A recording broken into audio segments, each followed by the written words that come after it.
Vou começar a gravar. Vamos. Adelante. Recording in progress. Bueno, hoje vamos ter uma apresentação de Batia Cohen, e que será muito interessante sobre Paul Cézanne.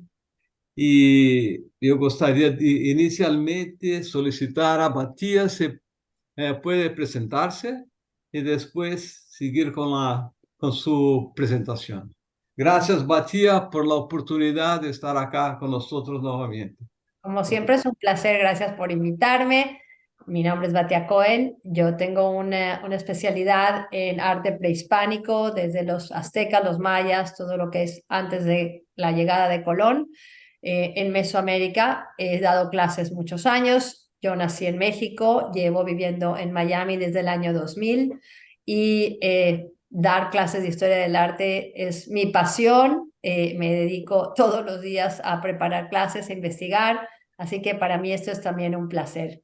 Y bueno, vamos a hablar de Paul Cézanne hoy, que es un artista que, así como hablábamos un poquito antes de empezar de Duchamp, que abre las puertas a ciertos movimientos artísticos que uno ni se los hubiera imaginado. Si no hubiera existido la obra de Paul Cézanne, probablemente no hubiéramos tenido a un Picasso y a un Braque que inventan el cubismo. Y van a ver por qué. Aunque él tiene una carrera, pues vamos a decir, muere a los 67 años, es muy prolífico y toda su vida está haciendo experimentos, experimentación de cómo pintar, de cómo hacer algo nuevo. Él nace en 1839, enero 19, en la ciudad de Aix-en-Provence. Y esta fotografía, que quiero que les quede un poco en mente, es donde vemos aquí esta montaña, que es la famosa montaña Victoire, que él va a pintar alrededor de 60 veces en algún momento de su carrera. Su padre fue banquero. Aquí vemos una pintura que él hace de su padre un poquito, obviamente, mayor, y pinta también a sus hermanas, la vida familiar. Esto es una influencia, obviamente, de los impresionistas, como vamos a ir viendo cuando los conoce. Pero antes lo tenemos en el Colegio Bourbon, donde conoce a Émile Zola, al escritor. Se hacen muy amigos y crecen juntos. Realmente se van a reencontrar en París más adelante. Él inclusive hace un dibujo de Émile Zola, y Émile Zola además tiene obviamente muchos contactos, no nada más entre los dramaturgos, los poetas, los intelectuales en París, pero también él es amigo de los impresionistas, va a ser parte de este grupo. Conocemos mucho de esta relación porque le escribe a Émile Zola cuando no están en la misma ciudad y también cuando le describe a su hijo la relación que él tiene con Émile Zola en algún momento. Así que eso es algo muy interesante de la vida de Cézanne. Después va a empezar a estudiar leyes en la Universidad de Aix-en-Provence, pero al mismo tiempo su interés por el dibujo, por la pintura, va a tener clases con un monje español, de hecho, en una escuela de la misma ciudad y que pues de alguna manera lo introduce a lo que es el arte. En esta fotografía, es la casa de sus padres, que me encanta cuando puedo encontrar estas fotografías viejas, vemos esta pintura, que obviamente es el padre, que les había yo enseñado antes, en el centro de este hall, y estas pinturas, que son las 4 estaciones que vemos a los costados, son pinturas que él realizó para la familia. Y las 4 estaciones, pues la vemos en una manera muy clásica, son representaciones alegóricas de una manera muy romántica, simbólica, como se usaba en ese momento. Estamos hablando de mediados más o menos, o tardíamente mediados del siglo XIX. Finalmente va a llegar a París en 1861 porque está buscando pues algo mejor. Y aunque él ha estudiado leyes, se va a dedicar a pintar. Pero vean el tipo de pintura que él va a realizar. Esta, que es El beso de la musa, o también se le llama El sueño de un poeta, es una forma de representar pues un mensaje alegórico, como lo vemos acá, pero también es una inspiración de la obra de Goya, como vemos en este caso. ¿Qué pasa con la inspiración del poeta, del escritor. Está inspirado por una musa que lo besa, o en el caso de Goya, esta idea de que el dormir, y que justamente en este momento lo van a atacar estos monstruos en su mente, en su consciente, en su imaginación. Por otro lado, los artistas casi siempre empiezan pintando autorretratos. ¿Por qué? Porque es el modelo más fácil que ellos tienen. Verse en un espejo o en este caso, probablemente verse en una fotografía como vemos acá. Lo vemos a un muchacho serio, de hecho era muy tímido, muy penoso, y aquí vemos algo de esa mirada tan profunda que Cézanne tiene. Sus primeras pinturas son pinturas muy extrañas, con colores muy oscuros, con temas muy violentos. Aquí, por ejemplo, es una violación y un poco va a mostrar parte de lo que es su personalidad.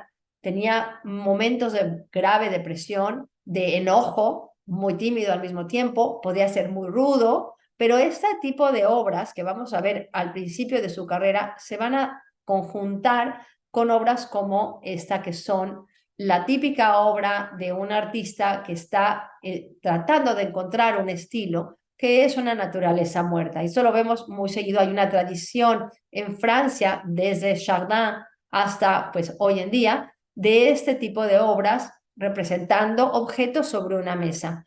En algunas ocasiones son simbólicas, en la obra de Cézanne realmente no lo son. Son como experimentos, como tratar de hacer ejercicios en la pintura.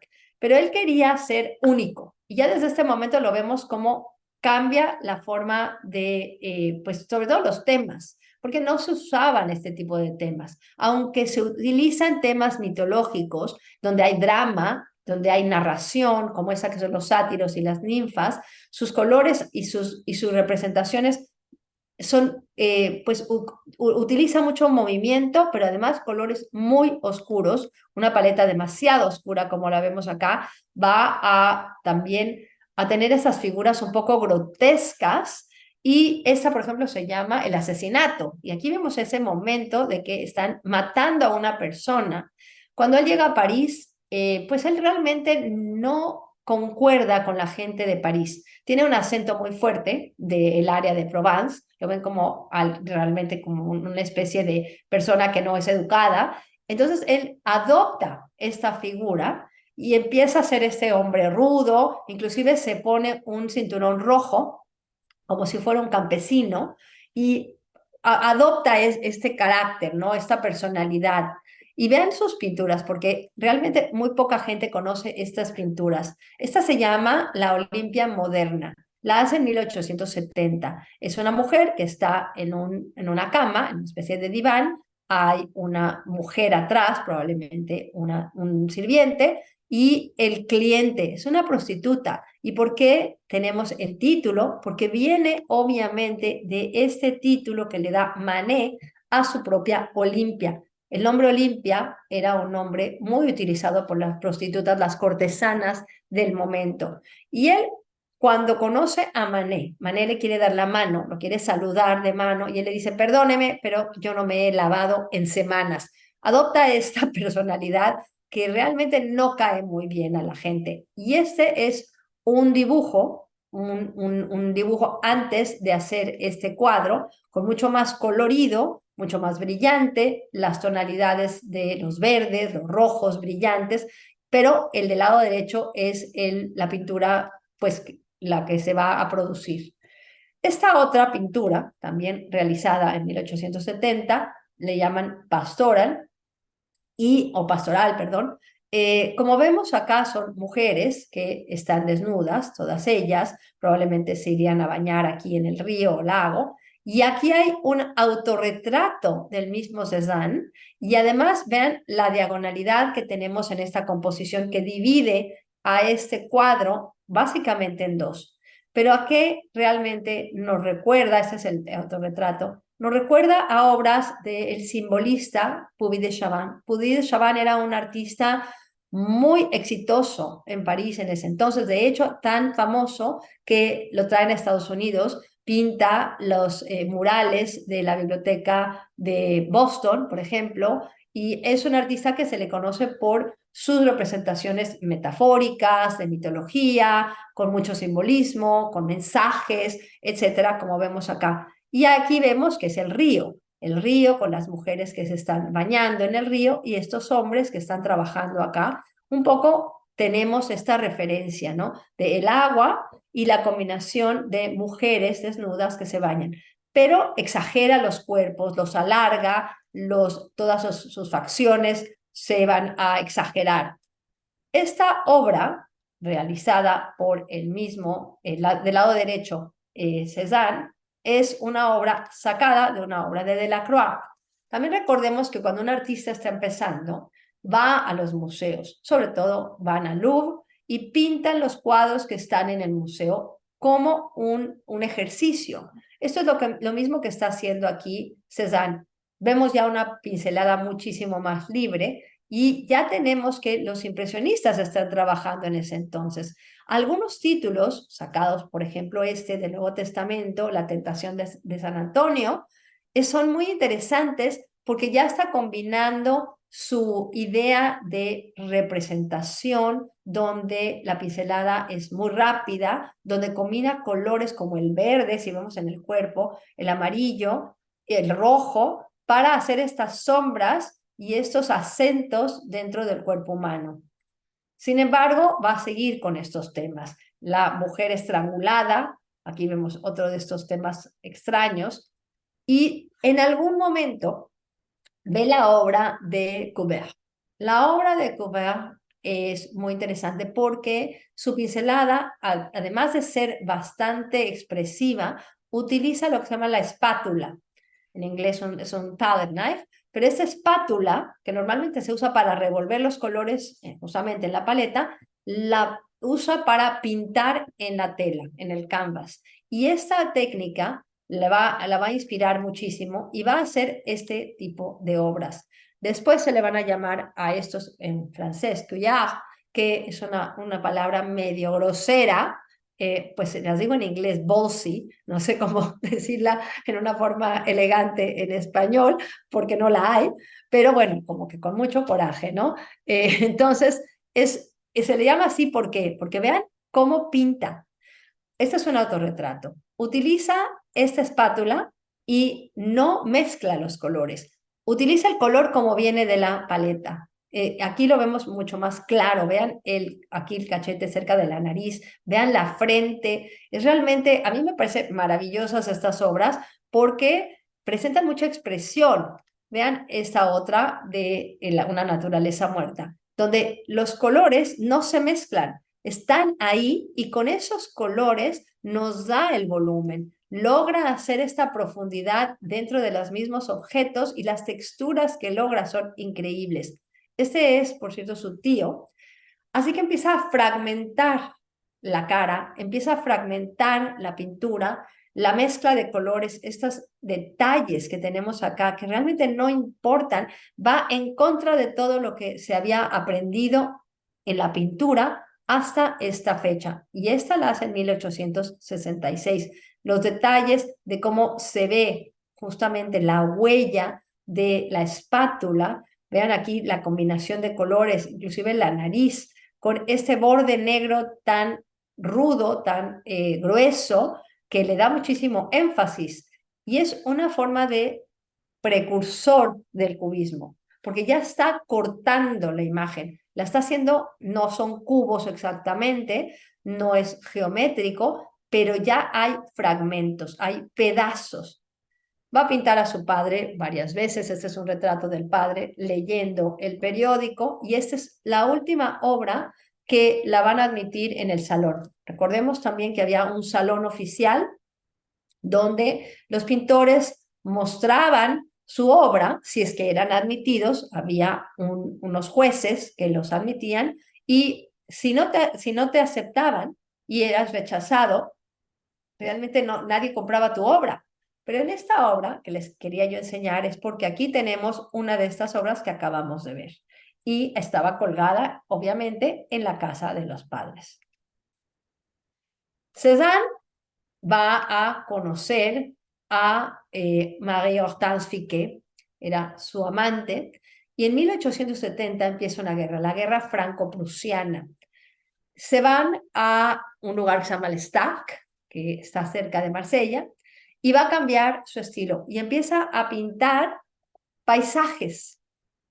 Estos paisajes, que probablemente hoy ya estamos muy acostumbrados a verlos, son muchísimo más simples que sus obras que hacía con esos temas tan violentos, pero hay un contraste de luz y sombra, un contraste de color y hay una expresividad dentro de esas obras. Ya estamos viendo cómo va a salir el estilo que vamos a tener en Cézanne. Y él pinta lo que ve, no lo idealiza, no lo hace más bello, sino justamente lo que es la visión de frente. Va a regresar a París en el 71 con Hortense y ella va a tener un hijo, su hijo Paul. El padre acuérdense que el padre es banquero, quería que su hijo fuera abogado y no sabe que tiene esta amante y menos sabe que tiene un hijo con ella. Le daba dinero, parece ser que le ayudaba financieramente, pero si él hubiera dicho a su padre que tenía esta mujer y este hijo, probablemente le hubiera retirado esa renta que le daba. Pero su relación con Hortense va a ir cambiando conforme pasan los años. Se va a mudar a Auvers. Auvers es un lugar cerca de París y va a conocer a Camille Pissarro, que vivía en Pontoise. Y aquí tenemos una fotografía de Pissarro con Cézanne y van a empezar a pintar juntos. Todavía, aunque ya está pintando paisajes, y Pissarro le enseña a pintar en lo que se llama plein air o al aire libre. El título por ejemplo, La casa del hombre colgado.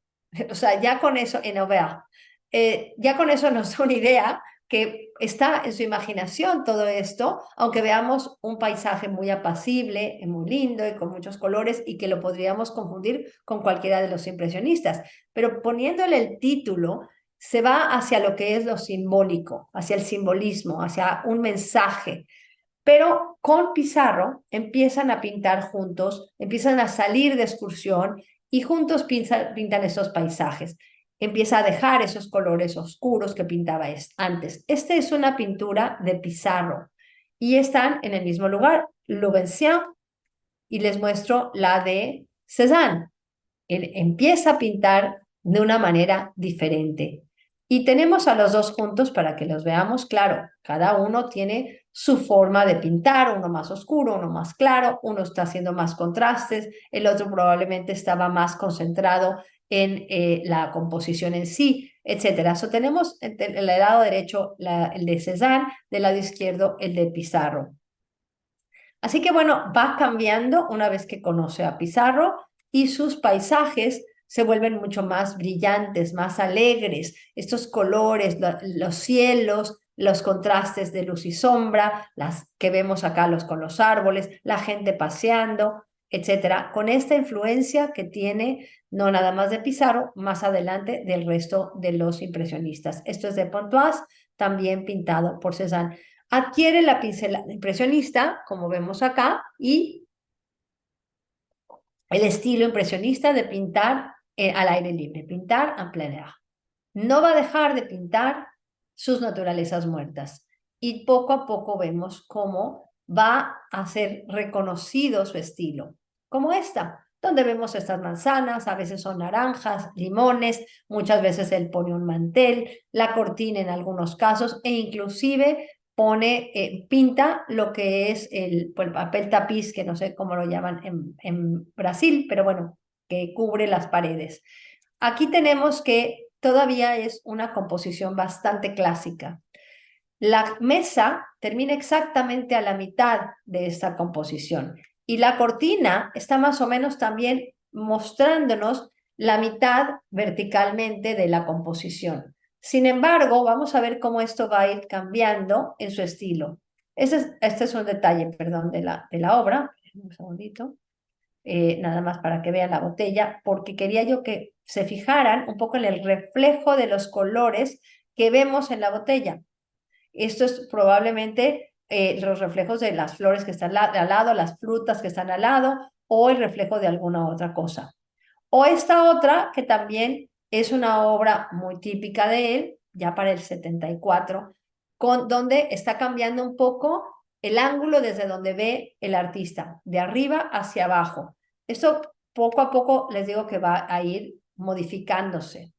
Va a dejar a Hortense cerca de Marsella y él va a vivir entre París y Provence. 1874 es la primera exhibición impresionista. Es invitado a exhibir con ellos. Gracias, por supuesto, a Pizarro. Las obras que hace representando a después su esposa, porque en ese momento finalmente se va a casar en algún momento, después que muere el padre, por cierto, pero la va a pintar muchas veces, alrededor de 30 veces, pero siempre la pinta con esta expresión como vacía, como que está viendo al más allá. Y la representación de ella, como vamos a ir viendo, va cambiando también. Aquí pinta una profundidad de campo muy interesante porque inclusive vemos el cuarto de al lado, vemos la mesa, vemos una perspectiva. Esto quiero que lo tomen en cuenta para que vean cómo esto va a ir cambiando. En la segunda exhibición de los impresionistas no va a exhibir con ellos y en la tercera exhibición sí va a volver a exhibir con ellos. Louis Leoy, que era un crítico de arte, obviamente, para empezar, no le gustaban ni los impresionistas, él es el que le da el nombre del término impresionismo, pero burlándose de ellos, y también va a criticar a Cézanne, por supuesto, de una manera bastante cruel y bastante ruda. Pero este mismo hombre que está pintado en la anterior, que es Victor Choquet, va a ser pues un poco su mecenas y le va a ayudar porque va a comprar algunas de sus obras y finalmente no va a volver a exhibir con los impresionistas. Realmente hay una guerra de poder entre Pizarro y Degas más adelante y Cézanne tampoco ya no se siente parte de este grupo porque no tiene los mismos ideales que ellos de representar obras y de pintar nada más en plein air. A veces sus obras son de verdad tan maravillosas porque son sumamente brillantes y utiliza mucho el impasto, esta utilización de la pintura sin ser diluida. Su padre se entera que tiene a esta mujer, a Hortense, y pues le dice que no le va a dar más dinero y que pues a ver cómo le hace, pero pues él ya no le va a dar dinero. Sin embargo, cuando se entera que tiene un hijo, pues se apiada un poco de él y le va a dar más dinero, le da realmente 400 francos, sabemos exactamente por las cartas que se escribe con su padre. Y aquí vemos a su hijo un poquito ya más grande, a Paul. Las naturalezas muertas también nos muestran parte de su desarrollo como artista. Aquí vemos estas frutas, otra vez, como les decía yo, el papel tapiz es parte de las composiciones, además de los manteles, en este caso unos pastelitos o unas galletas, y las manzanas, que las vemos en innumerables veces en muchos lados, en muchas de sus obras. Aquí vemos cómo la pincelada va siendo más larga y más grande, y la pintura mezclada que no es mezclada en la paleta, sino puesta directamente en la tela. La fotografía va a ser algo importantísimo para estos artistas y se nos olvida esta parte, porque la fotografía es algo muy nuevo y la van a utilizar para pintar. Entonces, no necesariamente el modelo va a estar ahí enfrente de ellos, sino que va a utilizar la pintura y también esto lo ayuda a aplanar estas figuras, a que no tengan tanto volumen. Con la fotografía nos damos cuenta de esto porque se aplanan estas figuras y le permite ver a la obra en un ángulo diferente, como en este bañista, que realmente es la fotografía, lo que estamos viendo aquí. Y su padre muere en 1886, finalmente es cuando se casa con Hortense. Va a recibir la herencia de su padre, acuérdense que era banquero, y tenía una casa en un lugar que se llama Jardin de Buffin, justamente en el mismo lugar donde él nació, en Aix-de-Provence, y va a heredar esta casa. Es una casa que él va a pintar en muchas ocasiones, como la vemos acá. Esta casa hoy me parece que ya la abrieron como museo hace un poquito tiempo, se puede visitar, parece ser, pero bueno, se había vendido en algún momento y pues pasó de diferentes dueños. Aquí vemos la fotografía, pero vean cómo la pinta además en muchas ocasiones. Era un gran terreno con una granja y una gran casa también, hasta que finalmente la va a vender. Pero la vemos en muchas ocasiones. Vean el ritmo en esta obra que me encanta, porque aunque vemos que está dentro de su terreno, vemos a la montaña, Mont Victoire, y la montaña Victoire, y vean los árboles que no tienen hojas, están pelones, pero que nos dan cierto ritmo. De alguna manera esto como que fluye y es parte de la magia de la obra de Cézanne, estos contrastes de colores, de la sombra de los árboles y en la parte de atrás la luz que le da a la casa. La casa va a ser el objeto de su inspiración por también mucho tiempo, aunque siempre regresa a las naturalezas muertas y muchas veces también a pintar modelos, incluyendo, como dije yo, la esposa.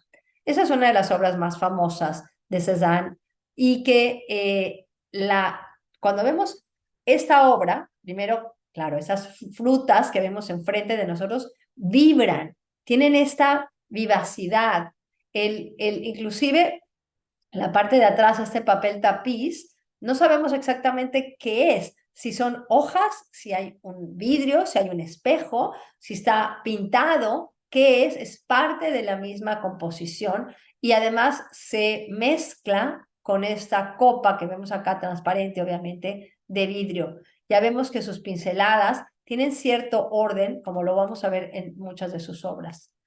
Sin embargo, tiene esta parte psicológica que le hace pintar cosas a veces un poco diferentes, ¿no? Una figura femenina con sus asistentes, con sus ayudantes, es una mujer recargada de un lado, puede ser la representación de una cortesana, y podemos compararla con las otras que habíamos visto antes, que no es que, y con obviamente la obra de Manet, la famosa obra de Olimpia que vemos del lado derecho. Pero no es que deja ya de pintar ese tipo de temas. O esta otra que representa un mito griego, grecorromano, Leda y el cisne, que lo vemos acá, el cisne, que realmente es Zeus, que va a seducir a Leda y la va a embarazar, que vemos aquí del lado derecho un dibujo basado en un dibujo de Miguel Ángel que ya no existe, pero nada más para que vean la seducción realmente del cisne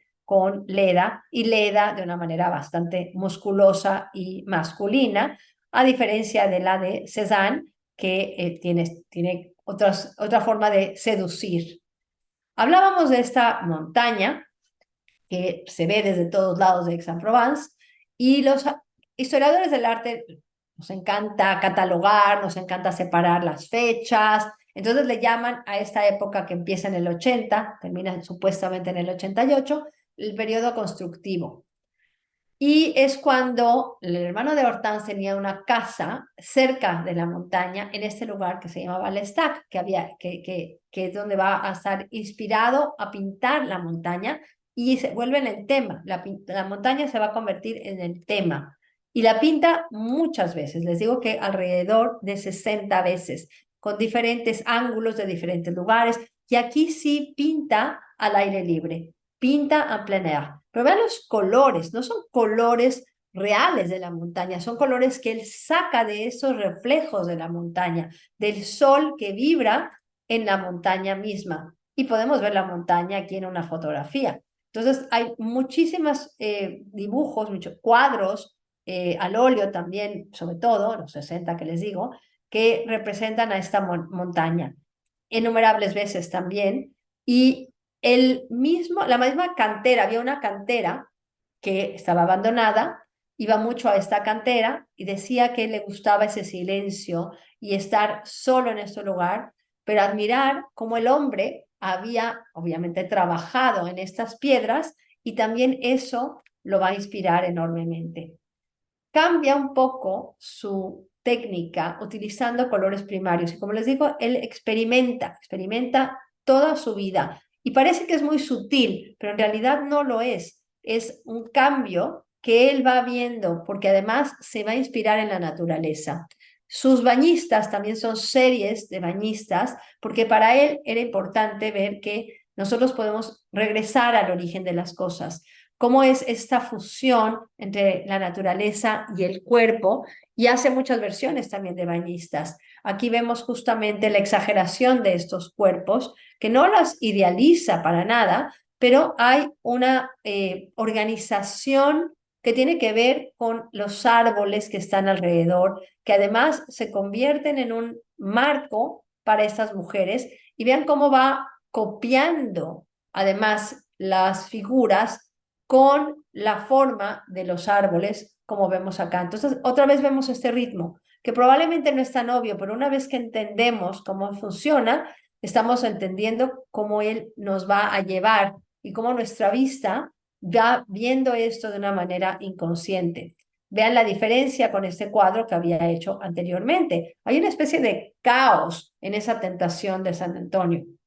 En cuanto a las bañistas, hay una imagen que está organizada. De alguna manera tenemos un orden en esta obra, y esta obra, por cierto, fue comprada por Matisse. Matisse la tenía, la había comprado de este marchante de arte que se llama Ambroise Vollard. Son estas tres bañistas. Hoy la tiene la colección del Petit Palais en París.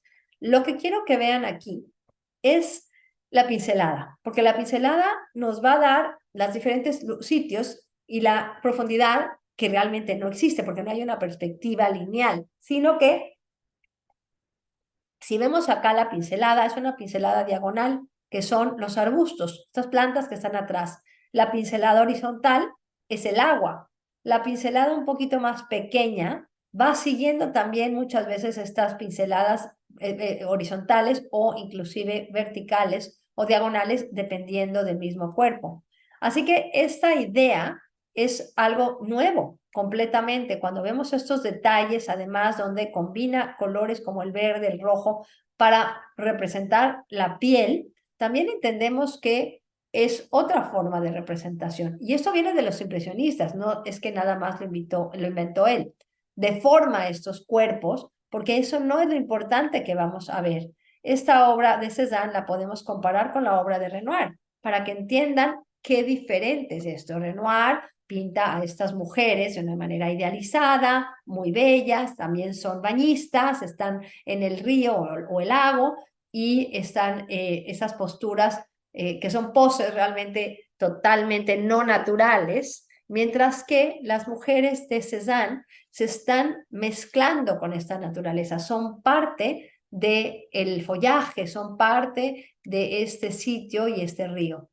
Tiene, como les menciono, muchas de estas bañistas con aquí diferentes expresiones, no nada más de la cara, sino el mismo cuerpo. Y a veces en estos experimentos va a simplificar los colores y también las formas. Pero además vean que hay otro ritmo en esta obra. Hay un ritmo circular. Están como en una especie de círculo, casi que podríamos decir que se están bañando. Una de las más famosas es esta. Y vean también, como les decía yo, hay una especie de música en su obra, porque al mismo tiempo tenemos contrastes muy fuertes, pero al mismo tiempo podemos ver que fluye de una manera muy natural, en contraste, o más bien no en contraste, sino en conjunto con los árboles, con el cielo, con las nubes, con la naturaleza.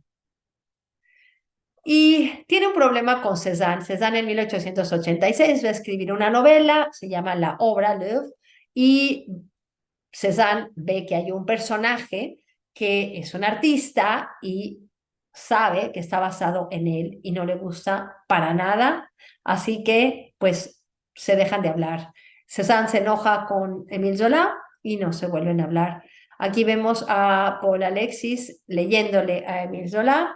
Es una obra anterior, obviamente, pero finalmente esa amistad de tantos años se va a romper. Aquí Hortense está pintada, es una obra que a mí me parece extraordinaria, porque vean cómo está pintada ella, y no nada más estamos hablando de ella como una mujer. Parecería que está casi de pie, aunque sabemos que está sentada. la parte de atrás donde está la pared parecería que se va de lado, que es un ángulo completamente obtuso, no es recto, como podríamos pensar cuando uno ve de frente a un personaje, una figura.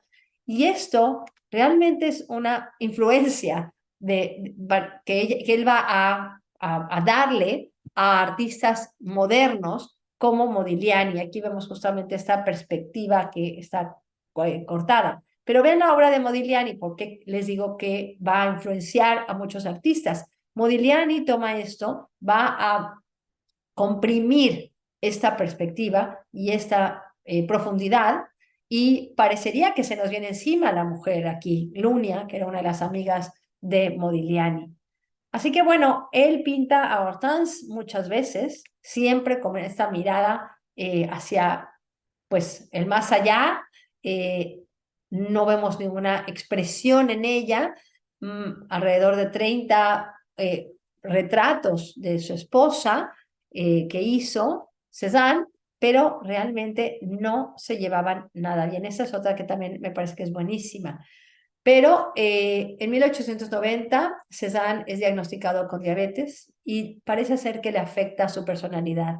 Este hombre que de por sí tenía estos problemas de depresión se vuelve mucho más retraído y desestabiliza su personalidad completamente. Va a viajar a Suiza con Hortense y con su hijo Paul porque quieren regresar a tener una buena relación, aunque realmente no se llevaban nada bien ya para este momento.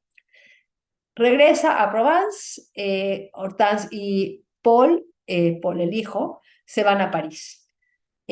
Así que bueno, retratos de él también hace alrededor de 30. Este es uno también muy famoso. Este es otro que también, porque experimenta con los colores. Vean cómo se combina estos colores en su frente, ¿no? Es realmente muy interesante cómo va mezclando y que nos da la idea de que hay un volumen, pero con simple color, no con sombras, sino con color, usando rojos, verdes, amarillos y esos contrastes que además los vemos en muchas ocasiones, no nada más en sus retratos, sino en muchas otras pinturas.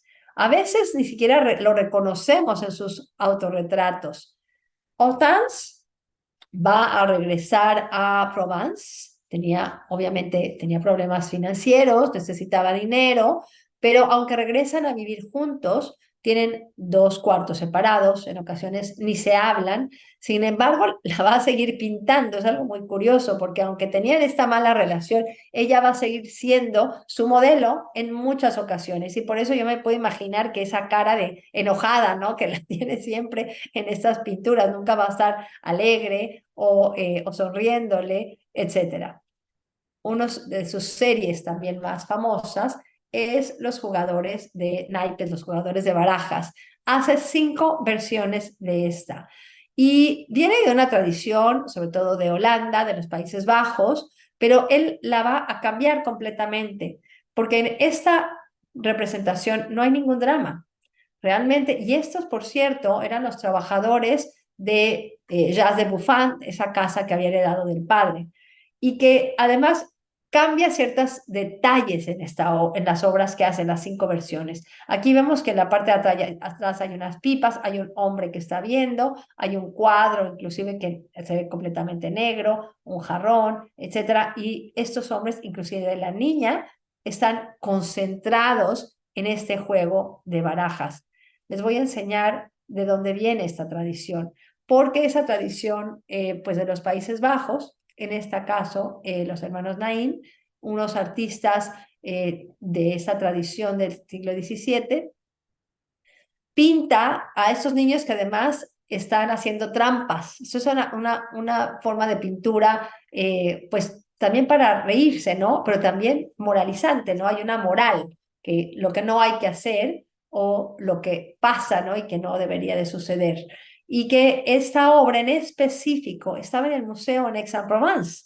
Entonces, sí, claro, hay una influencia, pero por el tema, no por la forma de representarlo, porque es completamente diferente. Son hombres trabajadores que están entreteniéndose, pasando el tiempo, perdón, y no hay un mensaje, no hay una moral atrás de esta obra. Es realmente presentándonos la vida común de los campesinos, de los trabajadores, que les decía yo que trabajaban en Jazz de Buffon.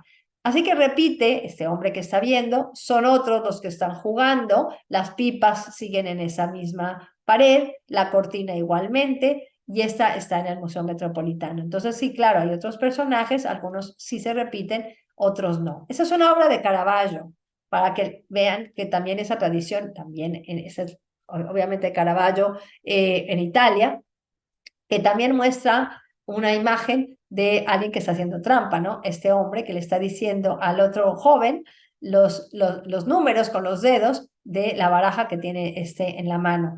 Pero es la comparación de la diferencia de este mismo género, pero tratada de una manera totalmente nueva. Esta que es una de las obras, pues de las series famosas de estas 5 pinturas, cambian cada una de ellas, porque aquí tenemos nada más a 2 personajes jugando, ya no parece ser el mismo sitio, la pipa la lleva en la boca, los colores son mucho más brillantes, hay un contraste entre los 2 hombres que llevan estos sacos de gente que trabaja, y esta otra, que es en el Museo d'Orsay. Y para terminar, les quiero enseñar esta, que se vendió en el 2011, la compró la familia real de Qatar por 250 millones de dólares. En ese momento fue la obra más cara que se había vendido, ahora ya hay otras, pero esta fue la obra más cara que se había vendido hasta ese momento. La diferencia entre esta y las otras es que unas son de 2 personajes, otras, y son los mismos personajes en este caso que las anteriores, pero las primeras que les enseñé hay más figuras dentro de la composición y se trata de ese mismo sitio. Se va a mudar nuevamente, va a vivir con su hermana y con su madre y va a regresar al catolicismo, había abandonado la religión y en ese momento, en el 91, seguramente por el diagnóstico que tenía de diabetes, por todos sus problemas de depresión, regresa a la fe católica. Y sus excursiones a estas canteras, la cantera de Vivemus y a la montaña, son bastante asiduas, donde empieza a hacerlas más y más a partir de 1895 y en el 97 renta una cabaña, una pequeña casita cerca de esta cantera para poder pintar las piedras que habían sido cavadas por el hombre y que ahora esa cantera estaba abandonada. Es cuando empieza a usar las formas geométricas y él decía que había que tratar a la naturaleza con la base de la geometría, un cilindro, una esfera, un cono. Cualquier cosa que encontramos en la naturaleza tiene esas formas geométricas y hay que encontrarlas. Y aquí vamos viendo cómo inclusive las casas nos marcan estos cuadrados, rectángulos, etcétera. Pero vean las nubes, aunque es una pincelada, se convierten en estos pedazos de color que casi tendrían una especie de geometría. Son experimentos, hace varias de estas versiones y claro, son pinturas terminadas, pero para él está todo el tiempo en búsqueda de algo diferente. Vean la montaña aquí con estos pedazos de color que también va a fragmentar la imagen, va a cortar la imagen y vemos que el ir a esta cantera, y esta es otra cantera, pero nada más para que entiendan, donde sí tenemos estos cubos cortados que nos dan estas ideas de geometría, y a él seguramente es donde se inspiró para hacer esto. La idea, eso es un detalle, de usar el color, pero dentro de formas geométricas, es realmente muy interesante cómo vamos viendo cómo va cambiando su pintura. Vean aquí también en el tope de la montaña, que aunque es color, pero se vuelve algo muchísimo más tangible, pero basado en la geometría. Su madre muere en 1897 Y parece ser que la relación con la madre y con Hortense iba muy mal, así que cuando muere la madre, por un momento se reconcilian él y su esposa, y en ese momento es cuando vende la casa que había heredado de su padre, Jacques de Buffon. Lo que quiero que vean en esta obra del lado derecho es justamente los ángulos de donde uno puede pintar. Hay unos, bueno, les muestro aquí bueno, que son unos para largavistas, pero una visión que se llama binocular.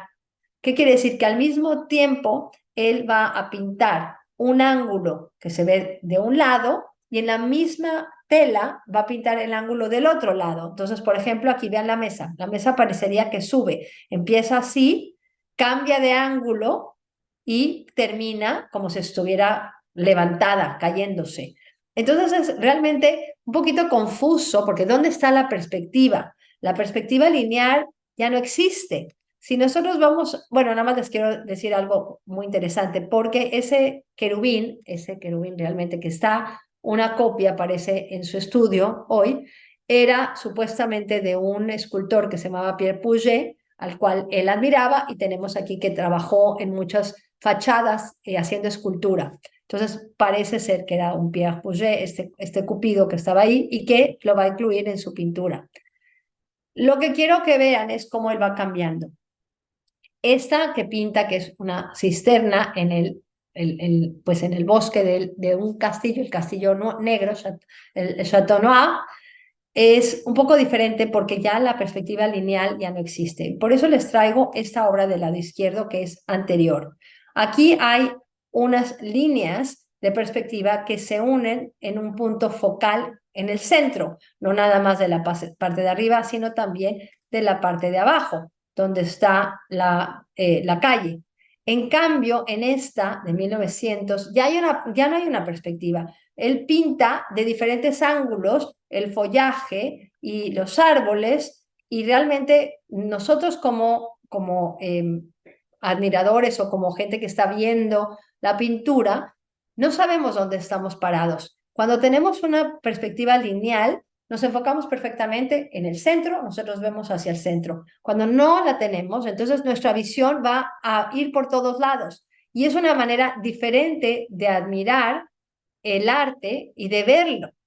En cambio, algunas otras obras, pues sí, son muchísimo más clásicas en ese sentido en cuanto a la composición o la división del espacio. Se convierte, bueno, no es que se convierte, se hace muchísimo más religioso y dice que cuando él está juzgando arte, su propia pintura, y lo pone junto a un objeto que fue realizado por Dios, como puede ser en este caso una pera, una manzana, etcétera, o una flor o un árbol, y si su obra no combina con la naturaleza, entonces no sirve y no es arte. Para él eso era sumamente importante. Su marchante de arte es Ambroise Vollard, y le va a organizar una exhibición para el Solo en 1895. Aquí tenemos un retrato que hace de Vollard y realmente le ayuda muchísimo financieramente. Esta obra me gusta siempre explicarla porque nos va a dar una perfecta idea de la técnica, porque no utiliza esa perspectiva clásica, lineal, como les acabo de enseñar. Hay una yuxtaposición de las pinceladas. No hay profundidad, todo es plano en realidad, y eso es lo que se le llama justamente la pincelada constructiva.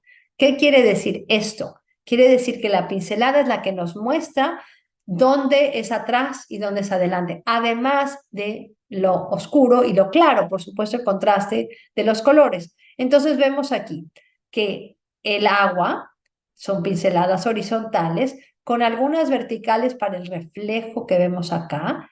El árbol son pinceladas verticales, no nada más es el árbol en sí, sino las pinceladas del centro. Las hojas son diagonales y las montañas son diagonales. Y por eso es tan exitoso esta forma de pintar, porque hay mucho movimiento. Hay además estos contrastes de texturas que los vemos justamente cuando él va cambiando de forma de pintar. Y es una técnica que él realmente pues va a ser muy exitosa para él, para representar sus obras. Aquí les muestro la fotografía de este sitio, porque él ya no está interesado en pintar nada más lo que ve, sino una manera expresiva de lo que, o una expresión de lo que está viendo. Entonces, él decía que para pintar un paisaje, él tenía que entender todas las formas geológicas, sentirlas, y él quería que la vista y el tacto se unieran, que fuera uno realmente. Entonces, claro, por eso las texturas son tan importantes en su obra. Sus naturalezas muertas son vibrantes y las manzanas de su pueblo, de su ciudad, de su área, de su región, Provence, las vemos acá. Cuando él iba a París, esto era demasiado abrumador, entonces le gustaba estar en Aix-en-Provence. Para él era muy importante. Les muestro nada más la diferencia entre una obra temprana y una obra más tardía, alrededor de 20 años después, porque ha cambiado primero las tonalidades, pero además muchísimo más experimental en cuanto a los ángulos de donde pinta, porque si ven acá, la canasta está vista de frente, pero esta olla está vista desde arriba hacia abajo, lo mismo que esto. Eso es realmente interesante en su obra y cada vez se vuelve más plana. Él, dicen que para pintar y para poner una pincelada, a veces le tomaba horas y estaba enfrente de la tela sin poner una sola pincelada, porque para él, y eso él lo decía y lo escribió, necesitaba, cada pincelada tenía que tener aire, luz, el objeto en sí, la composición, el carácter, ¿cómo se dice? Los límites también de la obra, del dibujo y el estilo. Todo en una simple pincelada. Entonces no es nada más poner una pincelada, es una pincelada con todo. Entonces por eso también tiene tanta pasión. Entonces cuando vende Jardin de Buffon, va a comprar un terreno en Aix-en-Provence, y esa es la casa, por cierto, es una fotografía viejo de la casa estudio donde él va a vivir hasta el final de su vida. Va a también pintar su propia casa y, por supuesto, las faldas de la montaña Victoire, como lo hemos visto. Es una fotografía de adentro del estudio. Hoy es un museo, está abierto al público. Todas las paredes las pinta en gris, porque para él, y para todos, es un color neutro que le permitía tener la luz perfecta. Y además él era muy alto para obtener estos cuadros enormes como las hace también en estos últimos años. Esa es otra fotografía con el Cupido que les enseñaba yo antes. Claro, todo esto estaba puesto para el museo, pero aquí lo vemos en la pintura que les había yo mostrado anteriormente. Y aquí lo vemos enfrente de una de sus bañistas. En el 1902 hace un testamento, saca a su esposa del testamento, no le quiere dejar nada, se lo deja todo a su hijo. Y les muestro nada más esta foto porque aquí atrás está una de sus bañistas más grandes que él hace, más o menos por estas fechas, por el 1902. Hortense parece ser que había destruido, quemado probablemente, todos los recuerdos, las memorias de la madre de Cézanne, y por eso él se enoja tanto y cambia su testamento. Y esa que la habíamos visto anteriormente, se las muestro de nuevo porque es para comparar con las otras obras, como ha comprimido y va a comprimir cada vez más el espacio lo va a hacer más plano, a veces tiene menos detalles. Hay una que las hemos visto, pero les quiero mostrar nada más para que vean las diferencias entre cada una, cómo va además buscar ángulos diferentes, pero también va a pintar en ocasiones a su hijo, como lo vemos acá ya, un jovencito con su sombrero, con su bombín. En 1903, el periódico L'Intransigeant va a publicar un artículo criticando a Cézanne, y el título es El amor por lo feo. Las copias de este periódico realmente se las van a poner en el frente de su casa porque obviamente no lo quieren en Aix-en-Provence y los vecinos le piden que se vaya porque pues no querían tener un personaje como él viviendo cerca de ellos. Era realmente pues muy triste para él que su propia gente del lugar donde él había nacido, había crecido, no lo quisieran y realmente pues era un hombre que pues tenía una personalidad bastante fuerte. Sus obras tardías, 1904, tienen muchísimo más movimiento, mucha más energía. Hay esta comparación con las anteriores, porque recordemos siempre de dónde viene estas obras que les enseñé al principio con títulos y con temas muy violentos. Aquí se ven de una manera diferente, con esa expresividad y esta pasión con sus pinceladas. Sin embargo, esa es idea de utilizar los colores primarios, buscar de dónde viene la luz o las sombras en una obra, es parte de su experimentación. Sus modelos, además de su mujer, es gente que le rodea como el jardinero. Hace 6 variaciones de esta obra, 1906.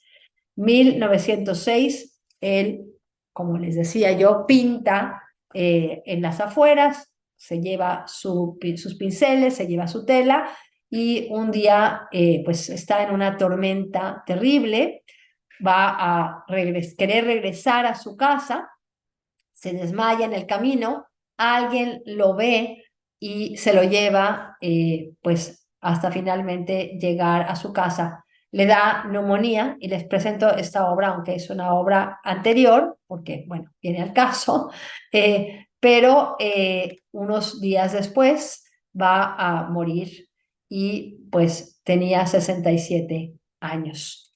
La obra de Cézanne, una vez que muere en 1906, pues es realmente exponencial lo que sucede porque hay una exhibición retrospectiva en el Salón d'Automne en París con la obra de Cézanne. Y artistas como Picasso, como Braque, como Matisse van a ir a ver esa exposición y realmente los va a influenciar de una manera espectacular. Esta obra de la cantera que les enseñaba yo, de los cuadrados, los cilindros, los rectángulos, va a influenciar artistas como Georges Braque y Picasso. Y justamente se va a un lugar muy cerca, esas casas en L'Estaque, que pinta Braque con estos cubos, prismas, esta geometría inspirada por lo que Cézanne decía y por lo que empezó a pintar. Por eso yo les decía al principio de la clase que sin un Cézanne probablemente no hubiera existido un cubismo como lo hicieron Braque y Picasso. Por otro lado, tenemos aquí una naturaleza muerta de Picasso, que él mismo, Picasso, decía que Cézanne era el padre de todo su grupo de artistas, porque lo admiraban su obra. Aquí vemos otra de Cézanne, un arlequín, y les muestro el arlequín de Picasso, hecho 1907, después de ver la retrospectiva de Cézanne. Esta otra de Picasso, realmente es pues una mujer reclinada, pero obviamente con estas exageraciones geométricas de Picasso, nada más se las muestro porque Picasso compró un castillo desde donde podía ver la montaña Victoire y él dijo que se acababa de comprar las montañas de Cézanne porque Cézanne obviamente la pintó tantas veces. Aristide Maillol hace el monumento a Cézanne, que se encuentra en las Tuileries, en París. Cézanne, como les digo, va a ser admirado por todos estos artistas y por el mundo del arte. Maurice Denis hace este tributo a Cézanne antes de que muera Cézanne, en 1900, por cierto. Pero ¿qué tenemos acá? Tenemos a todos estos artistas viendo una obra de Cézanne y es esta obra que el dueño de esta obra había sido Gauguin, como les había yo mencionado. Aquí la tenemos, que la vimos en algún momento. En el 2014, la Fundación Barnes va a descubrir dos dibujos que no sabían que tenían. De alguna manera estaban detrás de otra pintura y era justamente la representación de la montaña en acuarela. Es parte de esta colección maravillosa, como vemos aquí. Y bueno, como les decía yo, la obra de Cézanne es muy profunda. Es un artista que va a inspirar a los nuevos artistas que vienen después de él, esta nueva generación. Ay, perdón. Gracias. Y es un artista que abre las puertas a otro tipo de arte, a lo que es, a lo que viene después de él. Bueno, pues muchísimas gracias.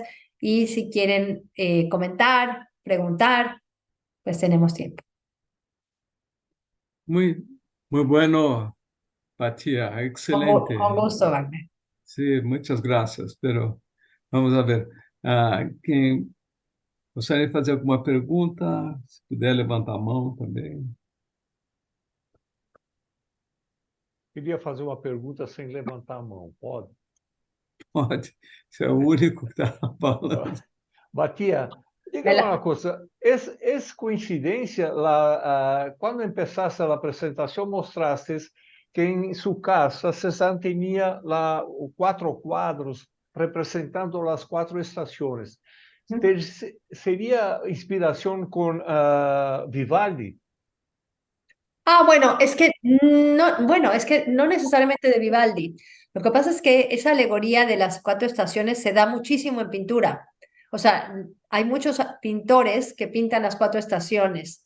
Entonces, no necesariamente es Vivaldi, sino es el ambiente, es el simbolismo que se utiliza eso, muchísimo, de cuatro estaciones. Gracias. No, con gusto. ¿Alguna Ma- otra pregunta o Eu só comentario? queria dar os parabéns pela maravilhosa apresentação. Interessantíssimo. Foi muito boa mesmo. Foi uma aula, né? Parabéns. Sensacional. É. Eu queria agradecer, Badia, essa aula maestra que você nos deu hoje, né? E acho que também, assim, quem assistiu hoje vai ver eu não diria uma continuação, porque eu não tenho nem de longe o brilhantismo com que você apresentou. Mas na semana que vem nós vamos ter a nossa discussão guiada sobre arte, e acho que quem pegou os conceitos que você passou hoje, já, assim, nós ganhamos muito com a tua apresentação. Só nos resta agradecer de coração, viu? Uma grande aula, uma aula maravilhosa. Adorei. Aunque no entiendo todo, pero las pocas palabras me gustaron. Así que maravillosa la presentación, cosas. Gracias, Iván Carlos. Claro. Muito bueno. Aquí, ¿alguna otra pregunta? Mais alguma pergunta? Si no, quizá. Gracias. Creio que a gente está satisfecha. Qué Bueno, me da mucho Batia, muchas Gracias. gracias. Gracias a Muchas todos. gracias. Un gusto. Y esperamos por la próxima presentación suya. A ver cuándo. Muitas Eu graças. creio que início del próximo año, ¿no? Sí, Que teníamos por ahí tenemos. ya Sí. la fecha. Ok. Claro que sí. Muy Muchísimas bien. gracias. Buenas noches a todos. Nos vemos. Buenas noches. Parabéns, Batia. Ok, muito bom. Muito Felicidades. bom, Tchau. magnífico, ótimo. Foi muito bom. Boa Excelente. noite para todos. Boa noite. Boa noite, pessoal. Boa noite, pessoal.